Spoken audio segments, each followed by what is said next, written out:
السلام علیکم ورحمۃ اللہ وبرکاتہ۔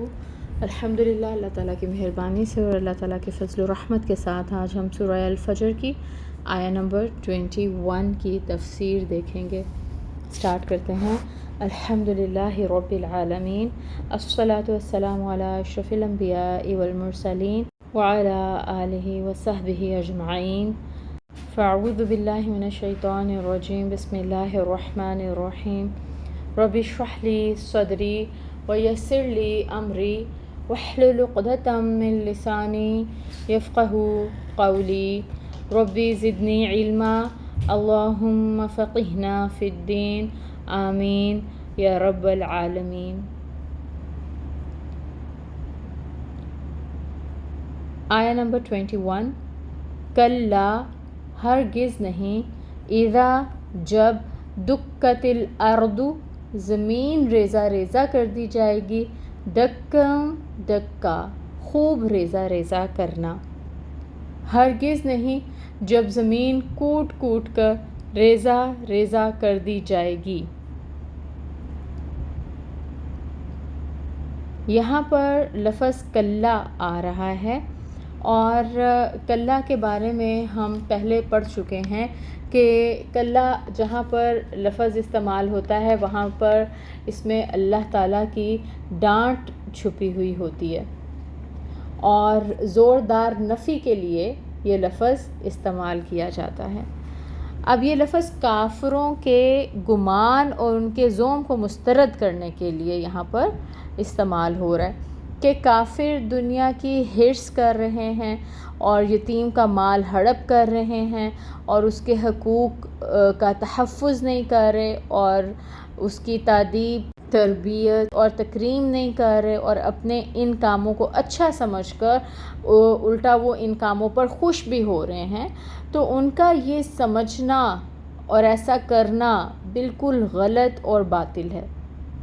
کلا، ہرگز نہیں، ہرگز نہیں مطلب تم ایسے نہیں کر سکتے، تمہیں ایسا نہیں کرنا چاہیے، تمہارا یہ خیال قطعی غلط ہے کہ تم دنیا میں جو جی چاہے کرو، تم سے اس کے متعلق کوئی کوسچن نہیں ہوگا۔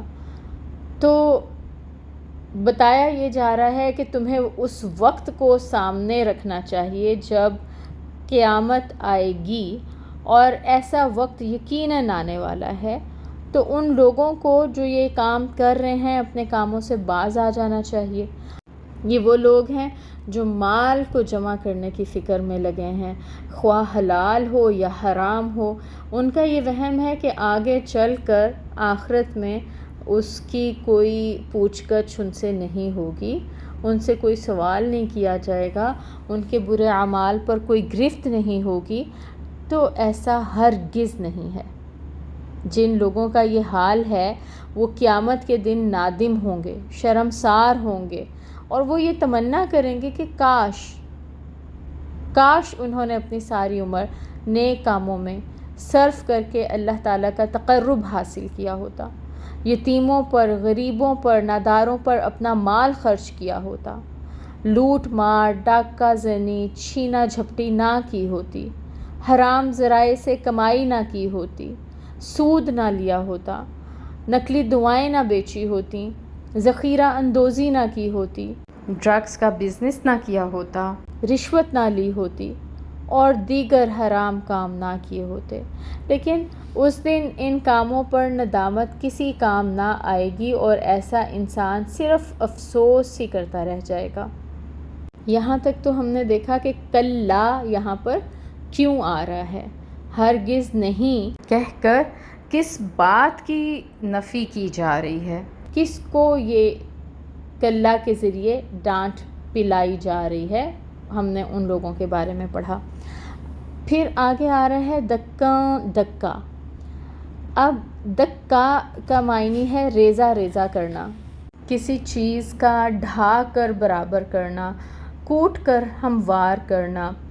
ٹھیک ہے، ہم نے 3 معنی دیکھے ہیں دکا کے: ریزہ ریزہ کرنا، کسی چیز کا ڈھا کر برابر کرنا، یا کوٹ کر ہموار کرنا۔ اور جو لفظ ہے دک، یہ نرم اور ہموار زمین کو کہتے ہیں۔ چونکہ نرم اور ہموار زمین ریزہ ریزہ ہوتی ہے، اس لیے اس مناسبت سے اس کے مصدر کا معنی ہے ریزہ ریزہ کرنا۔ اور اس آیہ مبارکہ میں ہم دیکھ رہے ہیں لفظ آ رہا ہے دکت الارض، ٹھیک ہے، تو اس کا معنی ہے کہ توڑی گئی، ریزہ ریزہ کی گئی۔ اب ہوگا کیا کہ قیامت کے دن زمین جو ہے وہ ریزہ ریزہ ہو جائے گی، خواہ پہاڑ ہوں، درخت ہوں، کوئی بھی چیز جو زمین پر موجود ہے وہ ریزہ ریزہ ہو جائے گی۔ کس طرح کہ زمین پر زلزلہ آئے گا اور یہ زلزلے متواتر ہوں گے، ضربیں لگیں گی اور پہاڑ ریزہ ریزہ ہو جائیں گے، سب نشیب و فراز جو ہے وہ برابر کر دیے جائیں گے، کچھ بھی صحیح اور سالم نہیں رہے گا۔ اور زمین کے بارے میں آتا ہے کہ وہ چٹیل میدان کی طرح ہو جائے گی، چٹیل میدان بنا دی جائے گی، پہاڑوں کو روئی کے گالوں کی طرح اڑا دیا جائے گا۔ اور پھر آگے نیکسٹ آیہ مبارکہ میں کیا آ رہا ہے، اس کو انشاءاللہ ہم نیکسٹ کلاس میں دیکھیں گے۔ سبحانک اللہم و بحمدک اشہد ان لا الہ الا انت استغفرک و اتوب الیک۔ السلام علیکم و رحمۃ اللہ وبرکاتہ۔